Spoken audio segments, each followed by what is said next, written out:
and poor hand washing. That cost is priceless because human life cannot be replaced. Nana, how widespread is open defecation in this country? Well, like if David about said, 15%, only 15% of households have toilets. Yes, improved toilets. Improved toilets. Yes, we have standards, and so if you're using those standards for measurement, then that is it. It's a pity. We are concentrating on the Greater Accra, on our project, and the hope is that if we can make an impact, then we can upscale to the rest of the country. Open defecation is really a challenge. How big is the problem? It's big. It's big. If you look at the statistics, it's not encouraging. So we've been doing a lot of citizens engagement to let people realize that we can't do that. And we are giving people the opportunity to own toilets so that we reduce this open defecation. For example, the assemblies that have... We'll come back and look at your project in detail, but why is the project focusing in Greater Accra? That was the design of the project was basically to look at Accra because the urban setting, it's a very difficult area. Surprisingly, the rural area, it's not the best, but the challenge really is with the urban area where we have clusters of communities that don't virtually have toilets. You know, these are low-income areas, predominantly indigenous areas within Accra, and they don't have toilets, and so they do it outside. And that is our target. If we can reduce the number of people who don't have toilets, then there's the hope that nobody will go out there and defecate. Hopefully. But Tema is supposed to be one of the well-planned cities in this country. Yeah. What's the situation in Tema? Yeah, for Tema, we are privileged to have had the central sewer system, which is covering about 60% of the entire metropolis. But the fringes of the city, the outskirts, peri-urban communities, which don't fall on the central If you say the outskirts specifically? Tema New Town, Ajekojo, Lashibi Klabon, very low income communities which fall amongst certain cluster of in quote high class communities, which don't fall on the central sewer system, end up either with a public toilet or with open defecation in the bush or by the beaches. So basically it's expected to be well planned. Yes, we have it, but we still have a high percentage, 40%, that do not have access to the central sewer and need to be catered for. And so we are leveraging on that, on the Gamma project, to support them with the... But the district, metropolitan and municipal assemblies have the mandate, it's been mandated by law to make sure we have clean cities and the cities are orderly. So what is TMA doing to make sure that those who live at the fringes, the areas you've mentioned, are doing the right things? Because the word open defecation itself is not a good sight to see. What are you doing within the metropolitan assembly to fix this problem? I would talk very much in relation to Gamma, because through the Gamma project we are putting in place law enforcement procedures. But the Gamma, when did the Gamma project start? The Tema Metropolitan Assembly was there many years before the Gamma project. So irrespective of the Gamma project, you should have been doing your work. Yes, of course, we were definitely doing it. But then you would know that the pace with which we were doing it was not matching up to the quantum of work that is left to be done. Then cholera is basically consumption of contaminated fecal matter. And this disease is a shameful one, as I consider it. If open defecation is this widespread, what is your understanding of the challenges that we have as a country to fix this problem? We have two lots of challenges. It's not just the open defecation. The National Demographic and Health Survey in 2014 showed that the rates of diarrhea, which is the main disease we measure, are the same for use of public toilets and for open defecation. So it's reflecting the fact that the public toilets are not even giving us the health benefits we were hoping they would. But in terms of the open defecation, there's massive challenges in urban areas, as was mentioned by Nana. In the rural areas, the actual rates of open defecation are much higher. In rural areas, typically 30% across the country, the rates of open defecation. So nearly 1 in 3 households will defecate in the open. And if you go up into the north, the 3 regions in the north, about 7 out of every 10 households will defecate in the open. And there's a few challenges, but one of the key ones is, for many people there, this is what is normal for them. It's not a matter of choosing to use a toilet or not choosing to use a toilet. This is how they live. And so there hasn't ever been the question put to many of them, do we really want to change and use a toilet? I think it's the same for all of us. When we grow up doing one thing with our family, with our parents, this to us is normal. And it's only when we're exposed to something different that we start to question what we've been doing. So, I mean, there are approaches going into those communities and just helping communities become aware of what they're doing, not telling them anything, as people don't react very well when you go in and tell them things, but helping them become aware and asking them the question, look, are you really happy with this process where you're defecating in the open? And when you start to look at the whole community, when you start to look at where everybody's defecating, there isn't any free space, which means all your children are playing in those areas. Exactly. And so when you start to ask the community, look, are you happy with this?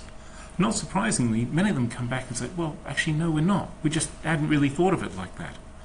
And so you work through the community. The simple question after that is, look, do you want to change this? And usually the answer is, yes, we would like to, but we don't know how. And so that's your entry point, to then start working with the community and saying, okay, well, providing options. I think we all know if someone comes in and tells you you're doing something wrong, your first reaction is, well, actually, this is the way we do things. But by working with the community and helping them realise, well, there may be better ways of doing this, and maybe I'm not actually happy with the way I'm doing things. That helps the community take the power themselves to want to make the change. And in doing that, we tend to get a much more sustainable change than someone coming in and saying, hey, you have to use a toilet. Or someone coming in and saying, here's a toilet, please go and use it. How are people responding to getting a toilet? Because, like Dave said, there's a very critical question to ask. Do you want to change your old behavior to a new behavior? And behavior change itself is a process. So in terms of the experience, how are people responding to the change? Not as much as we'd wish. Like David said, the idea was to let the people realize the importance of not doing that and the consequences of, defecating all over. So in our strategy, we had some consultants for every assembly go out and do an outreach program to convince people that really there's the need for you to have a toilet in your house. Convince people or get people to agree to want to own a toilet. Because it makes a lot of difference. Yeah, convincing me to own a toilet and then asking me if I needed a toilet and giving me the benefit of that. Yes, it's a combination. We sensitize you to this dialogue, and then we tell you that you have the opportunity to own one, where we are even subsidizing by 50%. And so the opportunity is there, and the awareness is there, and so you have to just hop onto it. But then the other component is the price of the toilets that we have. But how much is a toilet? The top range is 4,000. That's a lot of money. Yes, and we are paying half, so you are supposed to pay 2,000. So because of but there are other smaller, there are other options which are less in cost. And the main issue, what are you getting in terms of feedback? Why people do not want to own the toilet apart from the price? Well, sometimes this issue of space. Because basically this toilet, my understanding is that you are looking at deprived urban slum communities. We face the issue of space. Yes, it was a very compact community, and so we've come up with standalone toilets. That is the upper class of 4,000, the standalone, where you can just fix it in a very small space instead of building a toilet. You have to have space to build. And we're using a modern technology. We're using I want us biodigesters. to focus a little bit on the people's concerns. So space is one of them, cost is one of them. Any other issue that you have identified? The people that live in those basically compound houses are people who don't have permanency. And so the argument is, well, if after 2 years I contribute to build a toilet here, after 2 years if I'm gone, what happens to me? The landlord sure won't give me back my money. And so that attitude is also there, you know, apart from the cost and the space. Basically, that is it. And of course, attitudinal. It's been there for a while. So we are also attacking it from the school point of view also, kids. You know, you go to Ashama, you have a large space, and kids are just open defecation, so everybody can see them. And so we are providing toilet facilities for 260 schools. 18-seater, 24-seater, boys and girls, etc. The project design was just for 50 toilets. And we realized that if we don't attack the children, they come to school and they have no toilets. And they are forced to defecate around the school. And if they grow up in that perspective, obviously changing their habits when they are grown up is going to be difficult. So we are providing this facility for the schools free of charge. But the household toilets, for sustainability element, we want people to just make a little commitment. I'll come to you, Becca. What is, do you think the strategy of providing toilets at half price, small toilet to fit into small spaces, is a strategy that we should be excited about? And I think it helps. But the problem, when we've had a look at how much people can afford, in Ashoman, for example, next to Bertha's Tema area, that's only, for the poorest, it's only about 400 cedis a year. And even the wealthiest in Ashoman, one of the deprived areas, they can only afford about 700 a year. Now, when you look at what the interest rates are on top of that, which are typically 30–40% if they're having to borrow through microfinance, they can't afford even the cheapest toilets. Even when you give a 4,000 cedi toilet at half price, 2,000 cedis, if you're only making 400 a year, is not realistic. So I think it addresses part of the problem. I think it helps out those who have got a bit more money in the communities. But I think in those urban communities, we're still left with the poorest who don't have an option at the moment. And in that respect, it's absolutely critical, and I think everybody at the table and the rest of the whole of the sector in Ghana is trying to work on cheaper toilets. World Bank has had under the Ghana project, has had a major competition to design cheaper toilets, and we didn't get them. So we are getting desperate at the moment. We've got KNUST involved, we've got international universities involved, just trying to design something cheaper. And it doesn't have to be just a little bit cheaper, it's got to be a lot cheaper. You know, 2,000 when you're looking at 400 cedis a year is way too much. And I take Nana's point about the attitudes, but most people already in those communities are already paying for public toilets. And again, in Ashoman, over a year, most households with 2 adults are paying nearly 400 cedis, which is why they can afford it. That's all they've got, but they're paying it at the moment. So if we can find a way of giving people access to the toilets for what they're already paying for the public toilets, what we've seen is nearly all of them will take it. It's not about not wanting to be using their own household toilet. It's most of the people we're working with just see that it's really not affordable for them. And unfortunately, at the moment, we're all struggling to give them options which are affordable. But the district assemblies collaborate with projects such as this to make sure things happen. One of the issues that is critical is the issue of space. We know the district assemblies also are mandated to give permits for people to. So how are you helping this whole issue to make sure that when you collaborate with projects such as this, it works? Because you are supposed to give the permits, you are supposed to monitor the building, you are supposed to make sure sanitation. You have a lot of responsibility at the district level. So in terms of collaboration, how are you doing? And making sure all the pieces are falling in place. I would say it's improving. The works department has been tasked to ensure that each plan of a building that comes up has a toilet facility.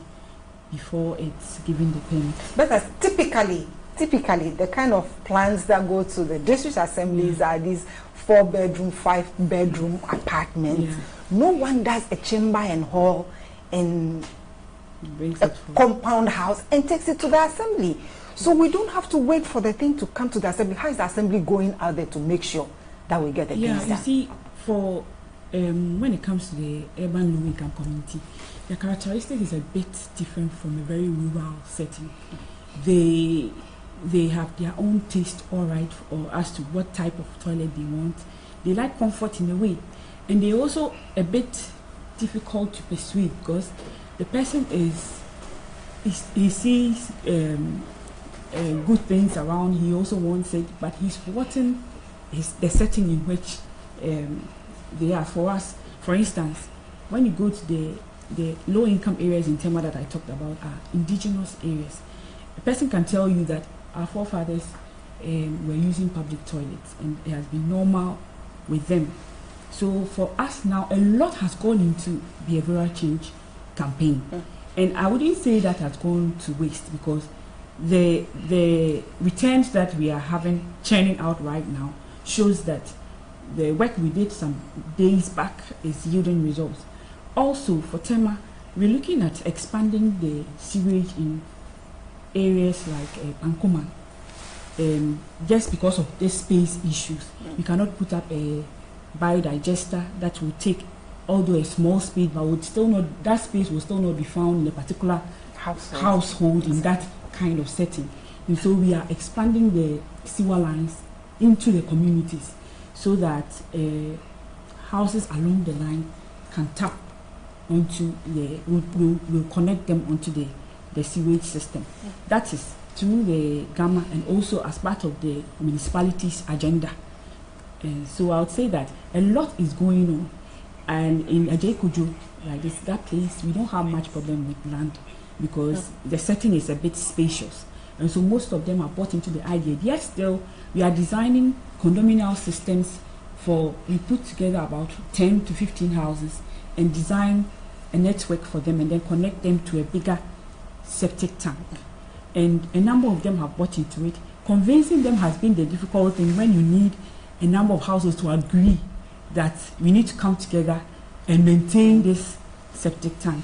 But I think it's a matter of time because they were there not really thinking about this, and we have come in with this idea. Although they should know. I don't think they really care because there's an alternative to them, but we don't see it as an alternative. You see, so we need to understand them from that setting. It's a practice that has gone on over years. The person was born over 30 years. He's been queuing at the public toilet. They wake up at 3 a.m. They tell you the same story that, Madam, we wake up at 3 a.m. and queue. A mother with a baby can wake up at 3 a.m. and queue at the public toilet, but she's okay with it. Oh, is she really okay, or she doesn't have a choice? If you go on to ask her the question, would you want this choice? I don't care. But you see, then they don't see the economics of paying 50% at the public toilet, putting it together and putting a household toilet in your home, because it's coming back to the same price. Although they complain about the cost, 50 pesos, you have six children, a mother and a father. That's 3 cedis. If you calculate it per day and a month, the 1,000 cedis that we are asking you to pay as 50% of the digester, the person is way saving a lot of money if they agree with, even if she agrees with her husband to put up that particular toilet. And so we're really working on the minds of people, because we realize it's a habit that has gone on for a long time, and that's not going to take a very short time to change, but we're still making a headway. So far, we've changed out about 215 toilets, which is making about 2,500 population of Tema, because one digester can take about 12 to 15 people. So to us, we're making a headway, and the one sensitization can gather about 200 people. And so 200 people have heard. Even if you have 10 people coming to pay and do the toilet, we think the next time another 10 will come. And that's what happens, because we don't get the people instantly. We register about 200 people. We get 5 people paying instantly. 5 will follow you to the office the next day and call and say, Madam, I'm ready. They have gone home to sit, think about this over. To them, it's a very big decision because that is not their normal practice. But so long as I see it as a big change, because so long as the person has been able to work on his house, come to the office to pay and have that toilet. Then the message has gone down. Yes. So for me, success is on the way. Now, there's a water component of the project. Yes. How are we doing with the water component? Because once you get a toilet, it must be clean. Otherwise, people will not use it. The water, there's no problem with the water component. Because water has economic value. People want it. Some will sell it, sachets.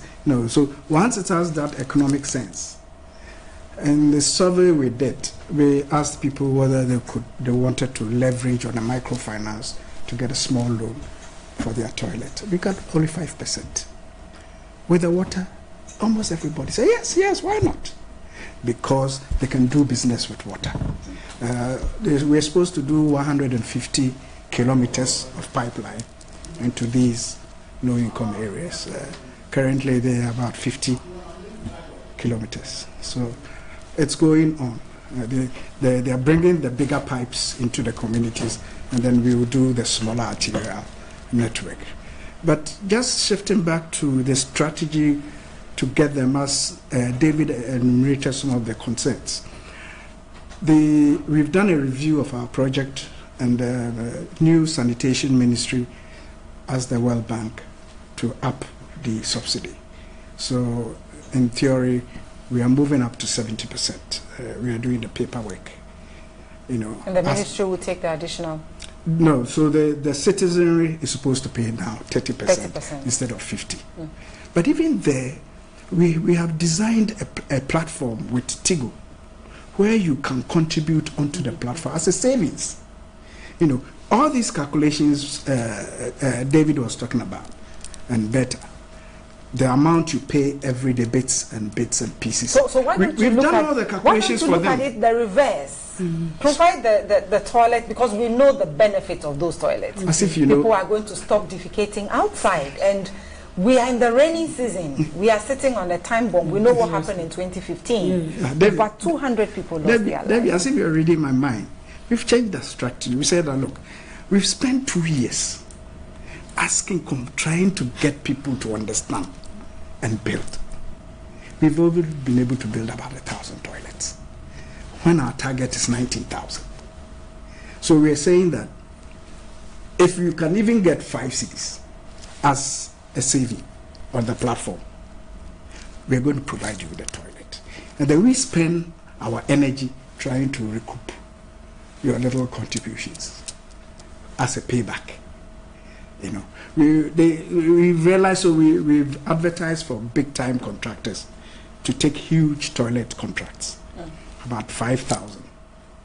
So we register, we have you need to make a commitment, a saving commitment, even if it is 5 cities. And then we package it and they bill for it. So hopefully this strategy will work. It should work. We'll quickly go for our first break, but when we come back, I want you to respond to this directly for me. Shouldn't we be firmer and hold government more accountable, because government needs to fix this? The international partners, World Bank, UNICEF, are coming in to support. But the district assemblies, the ministries, the department, the agencies, they have a responsibility.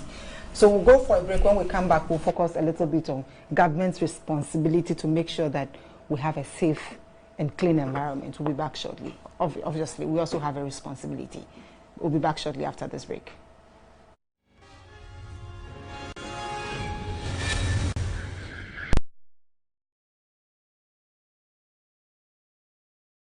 This Sunday. Boom, boom, boom. Now we're about to say, I am very much strong. I prepare for. I am 100%. I'm naturally strong. Born, I think God created me strong. And that people who manage to be in the final eliminator and they qualify, they will sing on the way.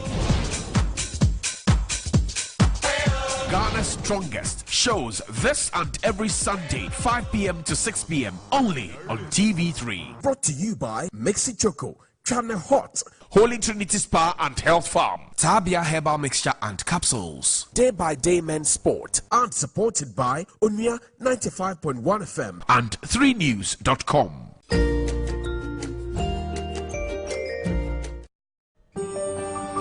There are lots of amazing stories out there.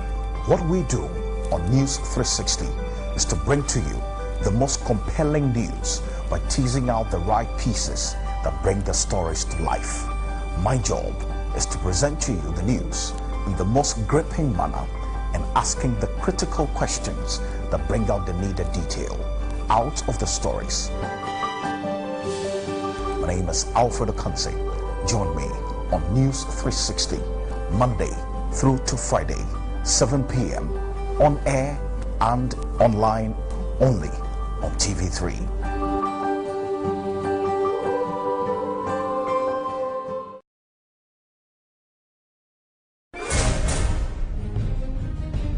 According to them, this is the second time that this has happened to people who live here. But for how long can they continue to endure flooding in these areas? To make sure that Accra becomes the cleanest city. Trials on idea and then, of course, attack on public officers. I have no idea as to what we get it to you first. This is TV3 News.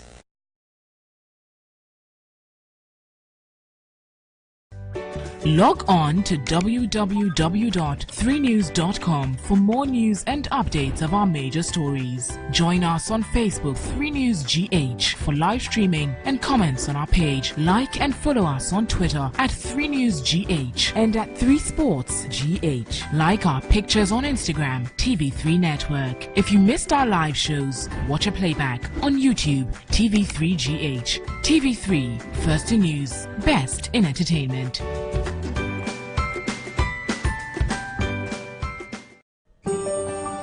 To every story, there's a deeper meaning, a host of angles, which, when reported with the highest ethics of journalism, bring out the perspectives that matters most to you.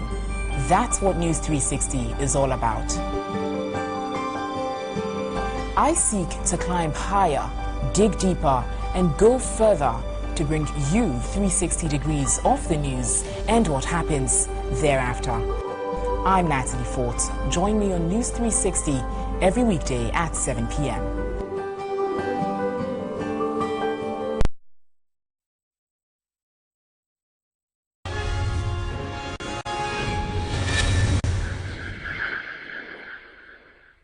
Welcome back. You're welcome back. This is still Agenda on TV3. We are looking at sanitation and we are in the rains, and so cholera is also something that we should be watchful of. Accountability from government. How should we hold government accountable? I think we're seeing it in some areas. We're seeing an improved accountability from government. In the rural areas, for example, we're starting to see real movement on sanitation. And I think it's a little easier there because the costs of actually building a household toilet are much cheaper and it's much more accessible. In the urban areas, we are running into real difficulties. There's a real challenge within government because the money from government is not going to be enough to fix all of the problems we have. But we know people in Ghana spend $400 million a year, every year, on public toilets. So it's not a lack of money in the system. Yeah. So we really need government to be working to facilitate the private sector, to really help get them involved. We need government to be improving the regulation. So there's pressure on the landlords to build toilets in the household and pressure on individuals. And then we need some smart strategies within government and the private sector on how do we finance the toilets.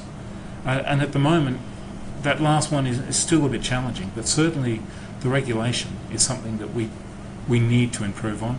And certainly the facilitation of the private sector is something we haven't done very well so far. The private sector is not really well engaged in providing toilets.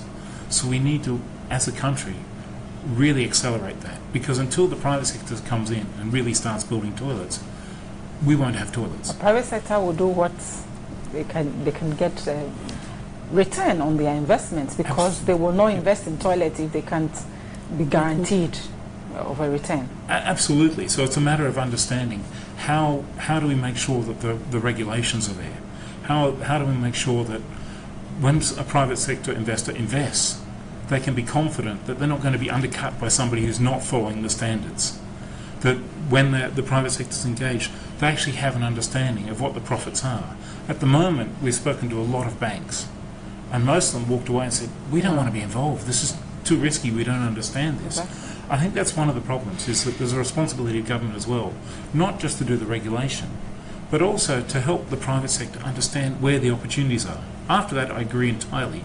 As soon as the private sector knows there's money to be made, stand back and just regulate the private sector. But for the moment, we haven't quite got that far, so we still need a little bit of work just to help facilitate the private sector and get them to help them understand where the money is to be made. But the regulation of the landlords will help that, because if you're pushing landlords to build, suddenly about a third of all houses in those poor areas will need toilets now. And that's a pretty good start for the private sector. Any private sector role in what you are doing? Yes, we realize that we call them sub-project implementers. That is the term we used for them. They have the technology to provide. But are they putting in capital? And capital is a difficulty. We realize that they're just small companies, and their capacity is very low. That is the challenge we're having. Now, sometimes they get orders to produce toilets at certain places. Sometimes it takes a month.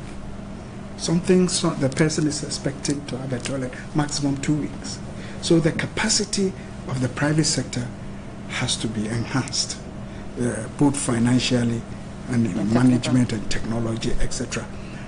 So like Dave is saying, if government wants to support people who go into this wash sector, tax rebates, etc., we need to grow these private sector companies to be able to provide. If we are going to upscale these technologies countrywide, they just don't have the capacity to do it. Even in Ghana, we're having difficulties. That is why we're going this large scale. The bits and pieces, 10, 20, and it takes them forever. And then we face those challenges, people calling, I've paid and I can't get my toilet. So we need to attack it from all angles and get them shipped up. But how are we bringing the landlords and the homeowners on board? Because it looks like people are getting away with building residential facilities without toilets. But the bylaws, the laws in this country, does not allow that. Yeah, just as you said, but the assembly realized that we've done this cajoling, persuading enough, and so we need to enact our laws. We have the bylaws. Yes, it's true, we have the bylaws, but we couldn't have gone in straight away with prosecution, and so we started with. Why not? It's a process. You need to go through education. We've been doing this for how many years? But since TME was created. Definitely, yeah. But it's gotten very serious now. It is a serious problem. It's gotten very serious, such that the Honourable MC has launched a 50-member team with environmental health officers and then community development experts, and they are on the ground being resourced to go house to house with the notice. The notice is the first stage of prosecution. You notify the house, give them a period of 3 weeks to construct the toilet. And so with that, we are getting a lot of returns. And if they don't, the next stage of prosecuted to court. The Honourable MC and the MCD of the Assembly has gone ahead with the court. We have a sanitation court within the municipality. And so they've been notified of the need to enforce our laws on the sanitation. And so moving on, we are really serious. You'll be hearing of us very soon because the returns are coming. People are bringing their notice to the office and then coming to say that they are in to pay. Although they make little droplets of payment, they finish in about 2 weeks and then the toilet is constructed for them. So what I'll say is that the district assembly is aware of its mandate and we are on it. the law has been packaged into a handy document and is being explained to the communities, and also the notices are on the hands of environmental health officers day in and day out, resourced and on the field to enforce the law on behalf of the assembly. Is the assembly positioned to make sure that if a few households do not comply with the 3 weeks notice, they are actually brought to the sanitation court, and for the others to learn from? Definitely. Is the assembly positioned to do that? Have you done any so far? Our magistrate and the judge of the sanitation court are poised for action. Have you brought any case? So far we haven't prosecuted because the notices we churned out have yielded returns. The people are trooping in from Newtown and from Asiedu-Dartey to make the payments.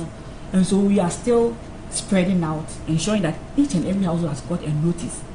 And by the time the 3 weeks is lapsed, we will definitely ensure that prosecution is done. Because it's not our joy to be prosecuting. Okay. But it at least sends a message. It does. And we are definitely on the way to ensuring that the law is enforced. Another critical element to dealing with cholera is hand washing. How are we doing in that front as a country? We've witnessed a number of hand washing campaigns and all that, but what's the current status? We're getting better. I think it's a starting point. In this period of 3 years, up until 2014, we doubled as a country. From 2011 to 2014, we went from about 11 to over 20%. So only 20%? Only 20%. And that's particularly challenging when you consider that only 1 in every 7 households has a toilet, but only 1 in every 5 people are actually washing their hands. There's a big discrepancy there. So, we have started to see very, very significant improvements. We think that we haven't got any national surveys yet since the Ebola scare, which we know in every other country has made a big difference. And since the major cholera outbreaks, we haven't had a national survey. And there's actually 2 going on at the moment. These are done by the Ghana Statistical Service. What's the expectation? We expect to see some we expect to see a fairly significant increase, and there was a lot of very good communication into communities during the cholera outbreak, and since the cholera outbreak that's been maintained. And there's been general information going into households, but there's also been a lot of very specific information going to food vendors, to water vendors, to the people who are really the high-risk people and organisations within the communities. So we're hoping and expecting to see a very significant increase this time round. The other thing that we've been doing as a country is 2 years ago we started really trying to improve the hand washing in schools. Now, government with UNICEF support just started in Mion, just 1 district. In the period of a couple of months, every single school in Mion had hand washing facilities. Now that's quite challenging because I think you mentioned only 2 out of every 5 schools have got water. And yet they're still managing to get the water in for the hand washing facilities because the children only have to bring small amounts. So they'll bring it from home and they'll rotate the responsibility around the class. This, at the moment, the whole of Volta region has just put hand washing facilities into every single school. It's a very simple, it's no cost, it's something called a tippy tap.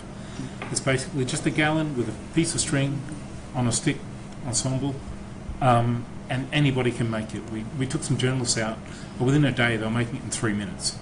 So it's very simple, no cost. And it looks, the initial survey we did suggests that very close to 100% of every school in Volta region. The plan is in 2 years' time to take that, over the next 2 years, to take that nationally, so that very soon every single school in Ghana will have hand washing. But what's even more exciting than that is actually what we're seeing is that all the communities around the school have picked this idea up.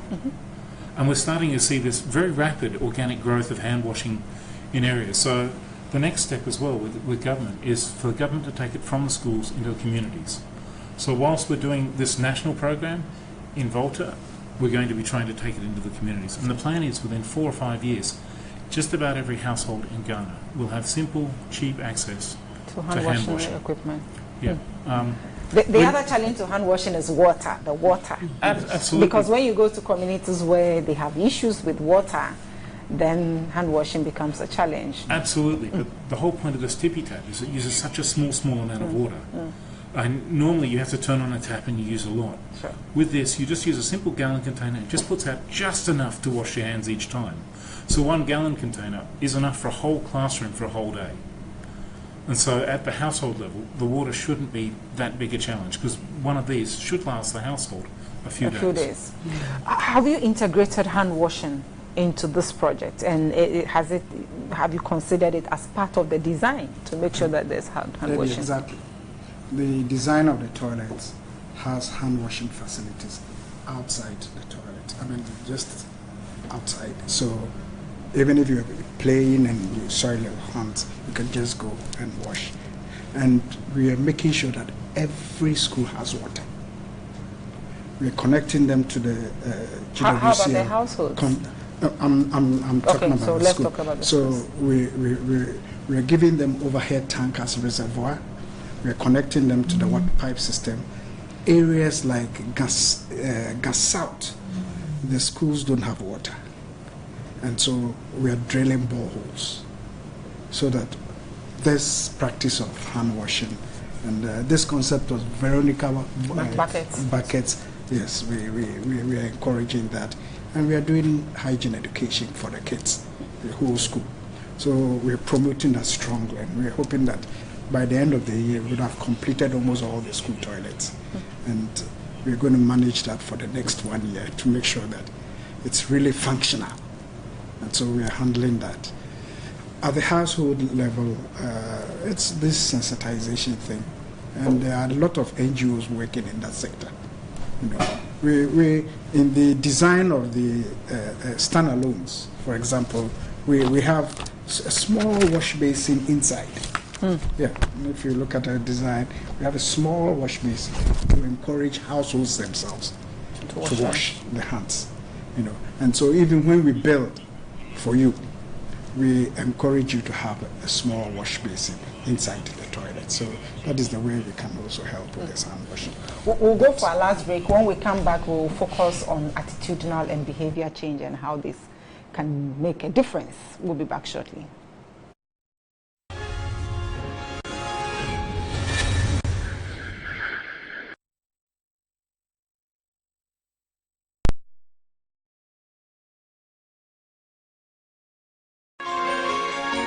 A news anchor with style and professionalism must be someone you can trust, someone you can relate to, someone you can bond with, and with real experience. That is who we are. That is who we are. That's who we are. That's who we are.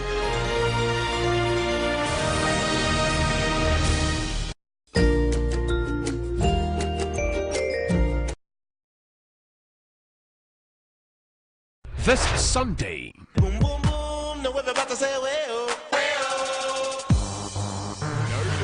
I am very much strong. I prepare them, I prepare for. I am 100%. I'm naturally strong. Born, Caseno, I think God created me strong. And that people who manage to be in the final eliminator and they qualify, they will sink on the way. Ghana's strongest shows this and every Sunday, 5 p.m. to 6 p.m. only on TV3. Brought to you by Mixi Choco, Channel Hot, Holy Trinity Spa and Health Farm, Tabia Herbal Mixture and Capsules, Day by Day Men's Sport, and supported by Onya 95.1 FM and 3news.com. Business, the heartbeat of every economy. The booze and the chairs of the stock market shows who's making profit and who's crumbling under the harsh business environment. On Business Focus, we crowd out the noise for you to make informed decisions on your investments. I'm Pakwisi Asare and I talk business. Business Focus shows this and every Monday at 6 p.m. and is brought to you by Vodafone. Power to you, and supported by 3FM 92.7 in Accra and 3news.com.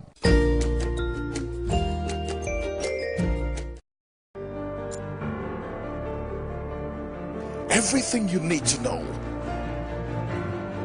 Captivating. Reliable. Credible and breaking news. All at your fingertips. Who's found Asamoah Gyan? Super finish! Being on top of the news has never been easy. Visit us at www.3news.com for all your reliable news. 3 News, news at your fingertips.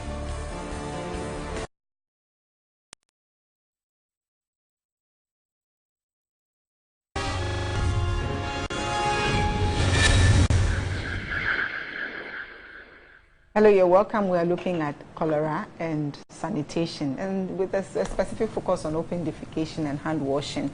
Bertha, at the district level, how are you focusing on behavioral change? I hear you say you go out there, you talk to people, you empower them to own toilets, but owning toilet is one, using it is another, and using it rightly and keeping it clean is a bigger issue.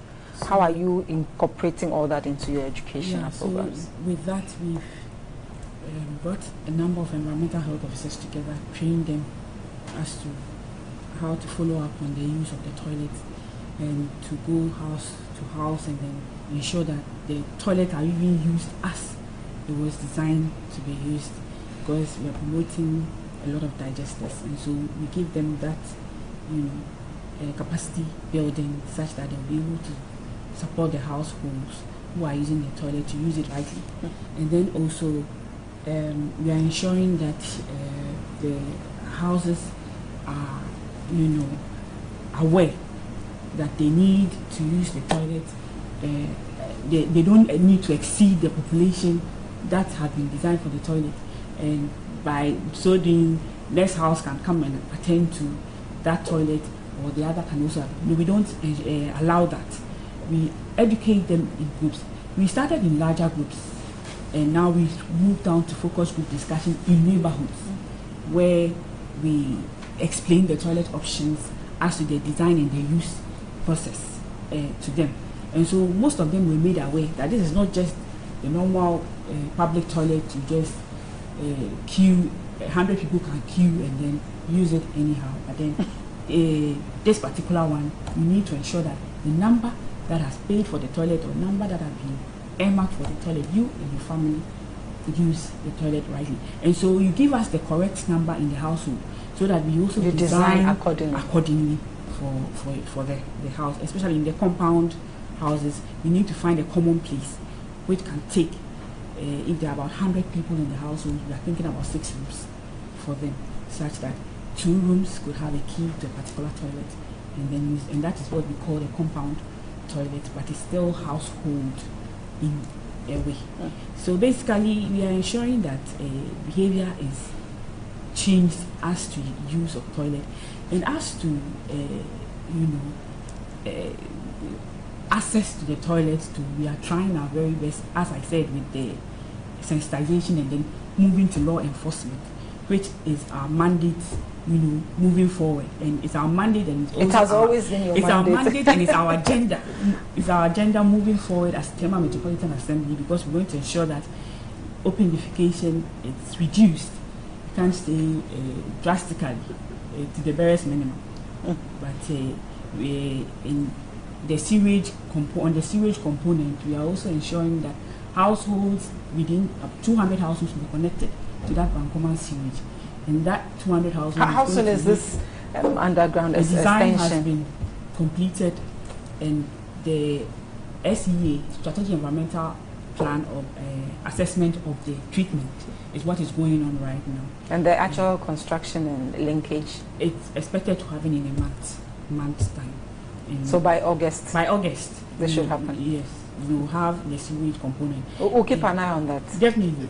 Because Nana is aware of the design, every aspect of it. And then with Gamma, we need to ensure that safeguards is adhered to. So we are taking care of the treatment component, that is the strategic environmental assessment. So after that, we'll have the sewage network extended into Bankoman for 200 households to be connected.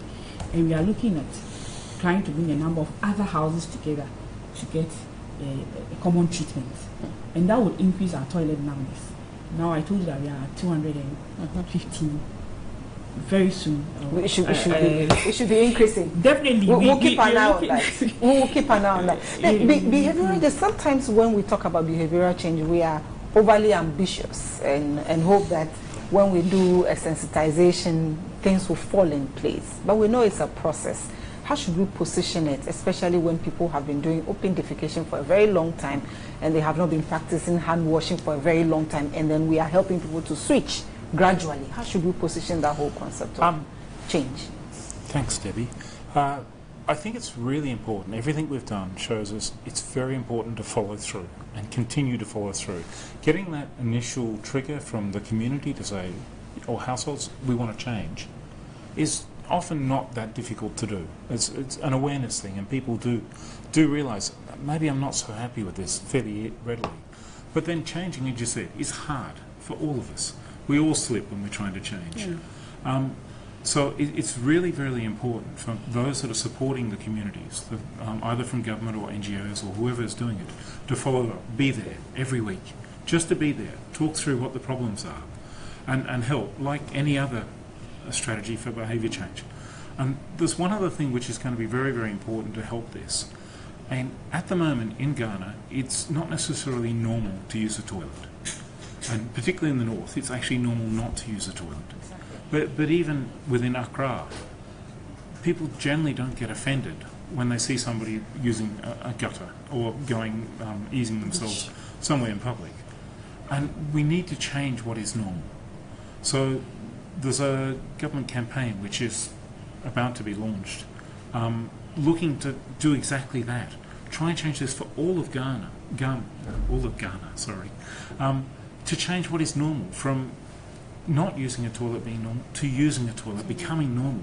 Because we know if normal is using a toilet, if I don't have a toilet in my house, or the landlord offers me a house with no toilet, I won't take it. Exactly. I'll go somewhere where there is one. And if I have a problem with my house and I have to buy another house or build a house, I'll always build it with a toilet. I won't even think about it if it's normal. So moving forward, what should we do as a country in a few words?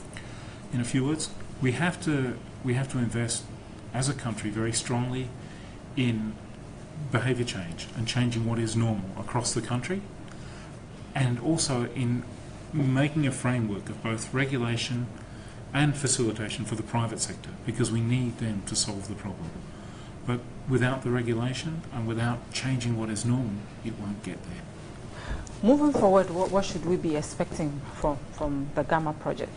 What we're trying to do now is to launch what we call a JAMA competition centered around toilets and defecation. So we are getting the youth in the communities to come and compete with a song, about open defecation. The competition, we will reward them.